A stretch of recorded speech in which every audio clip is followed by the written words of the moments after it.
山图尔台风逼近，新丰乡刮起9级强阵风，海边浪高超过4米。虽然停班停课，但仍有不少人来观浪。乡公所进行劝离。另外，湖口乡街道广告看板多，清洁队出动甲子车和电锯拆除危险看板，避免砸落伤人。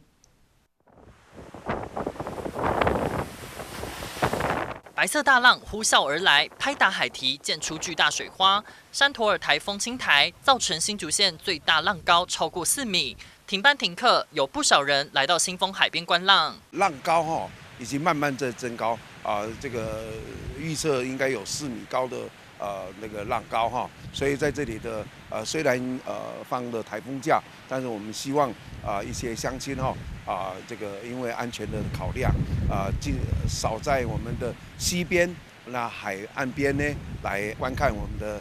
海浪大浪卷来柯架和石头散落马路上，光海大道旁的海滩上个月才发生外籍移工被浪卷走的溺水意外，乡公所赶紧劝离观浪民众，也到坡头渔港视察，落实船只绑绳固定，一艘艘随着波浪起伏晃动。据新竹气象站观测，全县最大9级强阵风就出现在新丰外湖，湖口乡也出动清洁队拆除危险广告看板。本周已经清除了